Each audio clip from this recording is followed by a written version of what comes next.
I had heard whispers of a shadowy figure, a seller of the unthinkable. The rumors spoke of an individual who dared to peddle human organs, packaged in ominous boxes that were delivered to the highest bidder. My initial reaction was one of disbelief. Surely such a heinous crime could not be taking place on the fringes of the internet, hidden from the watchful eyes of law enforcement. But the allure of uncovering the truth was irresistible, and so I delved deeper into the digital abyss. The path to this macabre revelation was fraught with danger and deception. I encountered encrypted forums where users discussed their sinister desires in hushitonies, and I lurked in the shadows of chat rooms, where the darkest of transactions unfolded. It was a descent into a world where morality had been discarded, where human lives were commodities to be traded. As I ventured further, I began to notice a pattern in the discussions. Whispers of a mysterious figure known only as the organ merchant had taken on a sinister prominence. The legend spoke of a person who operated in the shadows, facilitating the sale of human organs to the highest bidder. The accounts of those who claimed to have encountered the organ merchant were chilling. They described a clandestine network of suppliers, intermediaries, and buyers, all bound by a macabre code of silence. The process was shrouded in secrecy, with transactions occurring in the digital realm, and the organs themselves packaged in ominous boxes. It was a grim and disturbing reality, one that I knew had to be exposed. My determination to uncover the truth overcame my fear, and I embarked on a treacherous journey to confront the organ merchant and their gruesome trade. Through a series of coded messages and encrypted pathways, I made contact with a source who claimed to have information about the organ merchant's operations. Their voice trembled with fear as they revealed the chilling details of how these dark transactions unfolded. According to my source, the organs were procured from vulnerable individuals, often kidnapped or coerced into a life of unthinkable horror. These victims were subjected to unimaginable cruelty, their lives reduced to commodities in the pursuit of profit. The organs were harvested in clandestine facilities, and once removed, they were carefully preserved and packaged in boxes that bore no outward sign of their gruesome contents. The organ merchant had mastered the art of deception. These boxes were discreetly shipped to buyers who had paid exorbitant sums for the macabre prizes inside. It was a trade built on the suffering of the innocent, a horrifying testament to the depths of human depravity that the dark web could enable. With the information in hand, I knew I had a moral obligation to act. I contacted law enforcement agencies, providing them with the evidence I had gathered. The subsequent investigation was swift and unrelenting, resulting in the dismantling of the organ merchant's network. But the horrors I had uncovered on the dark web continued to haunt my nightmares. The faces of the victims, the sinister boxes, and the inhumane cruelty inflicted upon the innocent were images that would forever be etched into my psyche. In the end, my journey into the dark recesses of the internet had exposed a chilling reality. A world where morality had been discarded, where the darkest of human desires found a breeding ground, and where the pursuit of profit had led to unspeakable horrors. It was a place I had ventured into out of curiosity, but it was a journey that had left me forever changed, a reminder that the digital abyss held secrets that could shatter the very essence of our humanity. The first time I stumbled upon the ominous term dark web, it was like a siren's call, beckoning me into its depths. The allure of secrecy and the promise of forbidden knowledge were irresistible. With each passing night, I delved deeper, my curiosity morphing into an insatiable obsession. As I navigated the intricate maze of Tor, browsers, and encrypted networks, I discovered a thriving ecosystem hidden from the prying eyes of the surface web.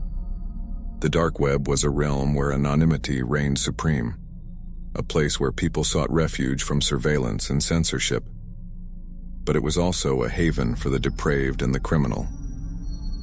In the dim glow of my computer screen, I traversed a web of encrypted marketplaces, each one more ominous than the last. Here, one could purchase anything imaginable, from illegal drugs and counterfeit passports to firearms and stolen data. It was a digital black market, a lawless frontier where the only currency that mattered was anonymity. Yet it wasn't just the illicit markets that held my fascination. It was the whispered legends of the darkest corners of the dark web, the places where one could allegedly encounter the most macabre and unsettling content. Stories of red rooms, human experimentation, and secret societies captivated my imagination, blurring the line between myth and reality. One fateful night, fueled by a mixture of curiosity and dread, I ventured into one of these obscure corners, an eerie chat room known only as the Abyss. The conversations that unfolded there were chilling, filled with cryptic codes, whispered conspiracies, and discussions that pushed the boundaries of human ethics. It was within this digital twilight zone that I first encountered the enigmatic figure known as the Weaver. Cloaked in obscurity, the Weaver was said to be a gatekeeper to the darkest secrets of the dark web, a curator of the macabre. Their presence was an ominous whisper in the digital void, a name that inspired both fear and reverence. Intrigued and perhaps a bit foolish, I initiated contact with the Weaver. It was a calculated risk, a step into the unknown that would forever alter the course of my life. Their response was cryptic, a series of riddles and challenges that tested the limits of my determination. Over the course of weeks, I embarked on a series of quests, each one more perilous than the last. I navigated through hidden websites, deciphered encrypted messages, and confronted the darkest corners of human depravity. It was a descent into madness, a relentless pursuit of a truth that seemed to slip further from my grasp with each passing day. As my obsession deepened, I began to notice the toll it was taking on my sanity. Paranoia became my constant companion, and sleep became a distant memory. The line between reality and the digital realm blurred as I struggled to differentiate between the horrors I witnessed online and the nightmares that haunted my sleep-deprived mind. But I couldn't turn back. The Weaver had become an obsession, a puzzle that demanded solving. The whispers of red rooms and secret societies only fueled my determination. I had to uncover the truth, to confront the darkness that lurked in the hidden corners of the dark web. One fateful night, as I delved deeper into the labyrinth of the Weaver's challenges, I stumbled upon a revelation that sent shockwaves through my very core. The horrors I had witnessed, the cryptic messages, the whispers of secret societies, all of it had been part of a meticulously crafted illusion, a digital nightmare spun by the Weaver. In that moment, the realization hit me like a tidal wave. I had become a pawn in the Weaver's twisted game, a puppet dancing to their whims. The dark web was a realm of deception and manipulation, a place where truth and illusion merged into one. As the truth settled in, I disconnected from the dark web, severing ties with the Weaver and their malevolent influence. But the scars of my descent into the digital abyss remained.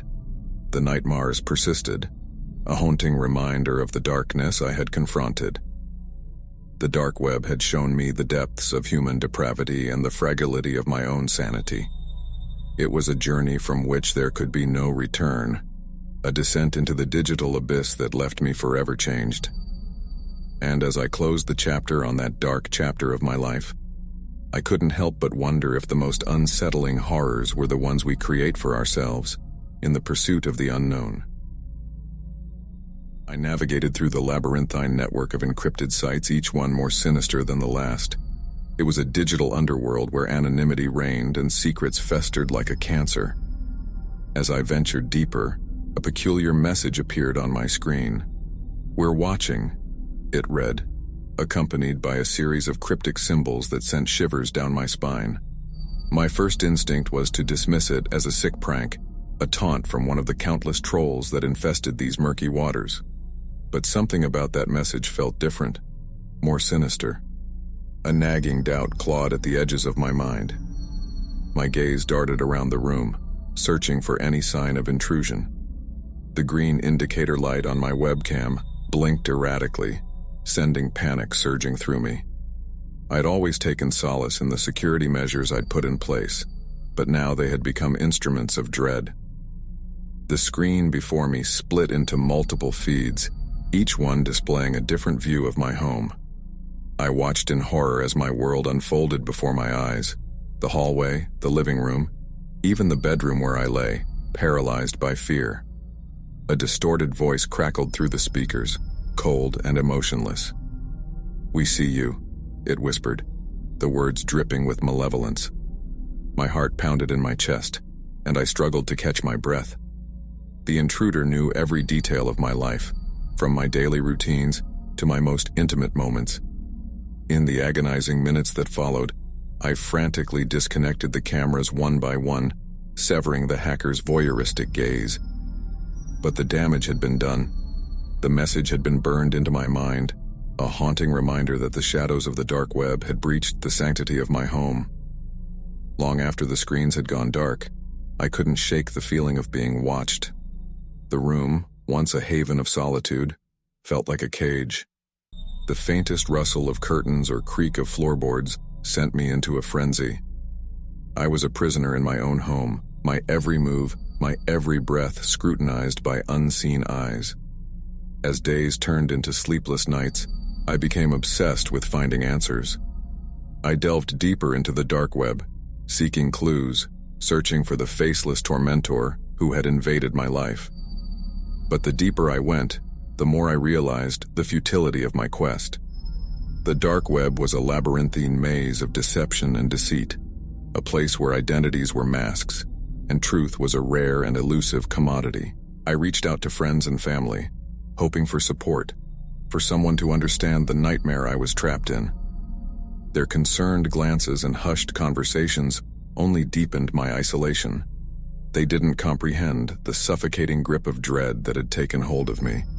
Desperation led me to seek help online, in the same dark corners that had brought this curse upon me.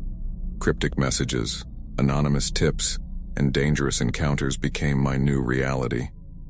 It was a perilous journey, fraught with paranoia and uncertainty. I was a mouse in a labyrinth, pursued by a relentless predator. And then, one fateful night, a breakthrough. Whispers of a group that claimed to have tangled with the same malevolent force that tormented me. They called themselves the Seekers of Shadows, a shadowy collective of individuals who had dared to confront the abyss of the dark web. With newfound determination, I made contact with this enigmatic group. Their leader, known only as Silhouette, offered guidance and protection, but at a price.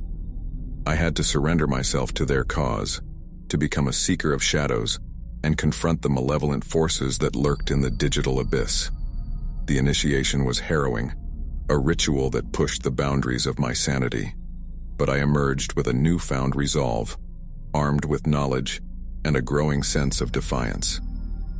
Together with the Seekers of Shadows, I vowed to hunt down the faceless tormentor who had invaded my life.